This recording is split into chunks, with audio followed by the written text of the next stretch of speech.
வணக்கம். அச்சு பலகாரம் அல்லது சிப்பி பலகாரம் எப்படி செய்கிறதுன்னு பார்ப்போம். இதுக்கு நான் ஒரு பாதி தேங்காய் எடுத்து திருவி பால் எடுத்து வச்சிருக்கிறேன். இந்த பாலை இரண்டாவது தடவையும் வடிகட்டி நல்லாக பொங்க கொதிக்க வச்சுக்கொள்ளுவோம். கொதிக்க வைக்கும்போது நல்லா கரண்டியால் ஆற்றித்தான் கொதிக்க வைக்க வேணும். பாலை திரைய விட்டுடக்கூடாது. 1 டீஸ்பூன் உப்பு சேர்த்து கொதிக்க வச்செடுக்கிறேன். இது நல்லா கொதித்ததுக்கு பிறகும் ஆற்றி விட்டுத்தான் ஆற விட வேணும். நல்லாக ரூம் டெம்பரேச்சருக்கு ஆற வேணும். ஆற்றி விட்டுக்கொள்ளுங்க, இல்லைன்னு சொன்னால் திரஞ்சு போயிடும். இதுக்கு நான் மைதா மாவு எடுத்திருக்கிறேன். கோதுமை மாவும் எடுக்கலாம். அவித்த மைதா மாவு 4 கப்பு, 1 கப்பு வறுத்த அரிசிமா, 1/2 கப்பு வறுத்த உளுத்தம்மா. 4 கப்பு மைதாமா, 1 கப்பு வறுத்த அரிசிமா, 1/2 கப்பு வறுத்த உளுத்தம்மா. இந்த மூண்டையும் நல்லா கலந்து விட்டுக்கொள்வோம். இன்னும் ஒரு முறை இந்த மாவை நான் அரிச்செடுக்க போகிறேன்.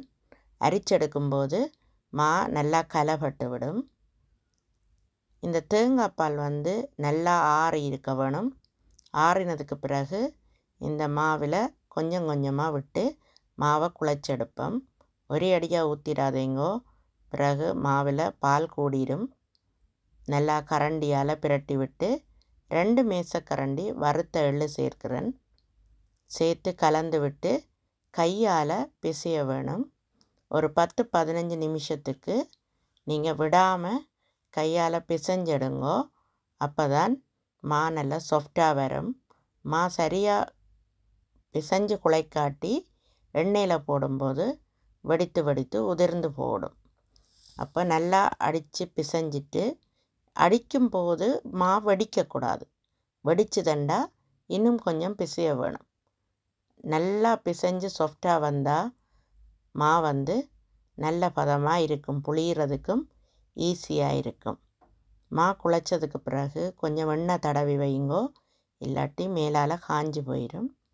இதுக்கு ஒரு கிரீஸ் ப்ரூஃப் எடுத்து அதில் பலகாரத்தை புழிஞ்செடுக்க போகிறேன்.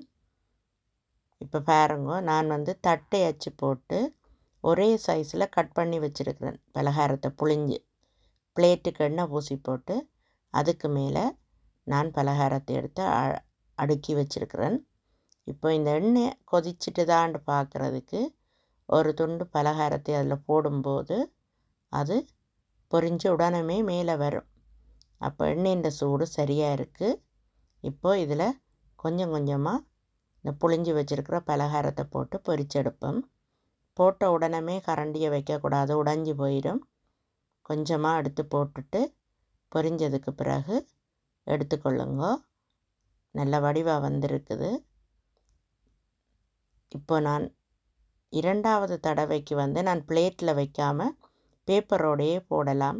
அது எப்படி என்று பாருங்கோ. அந்த பலகாரத்தை புழிஞ்ச பேப்பரோடையே தூக்கி எண்ணெயில் போடுறேன். அது கொஞ்சம் ஈஸியாக இருக்குது போடுறதுக்கு. இப்படி எல்லா பலகாரத்தையும் பொரிச்செடுத்துக்கொள்ளுவோம். இப்போ நான் ஸ்டார் அச்சு போட்டிருக்கிறேன். ஸ்டார் அச்சு போட்டு புழிஞ்சிட்டு ஒரே சைஸில் கட் பண்ணிவிட்டு ஒரு இதழ் போல், பூவின் இதழ் போல் மடித்து 2 ஜாயின் பண்ணும்போது அதுவும் அழகாக வரும். இப்போ இந்த பலகாரம் நல்ல டேஸ்ட்டாக, நல்ல பட்டர் பிஸ்கட் போல் டேஸ்ட்டாக இருக்குது. பார்க்குறதுக்கும் ரொம்ப அழகாக இருக்குது. உங்களுக்கு இனிப்பு பலகாரம் பிடிக்குமெண்டா சீனிப்பானி காய்ச்சிட்டும் சாப்பிடலாம். லைக் பண்ணுங்க. நன்றி, வணக்கம்.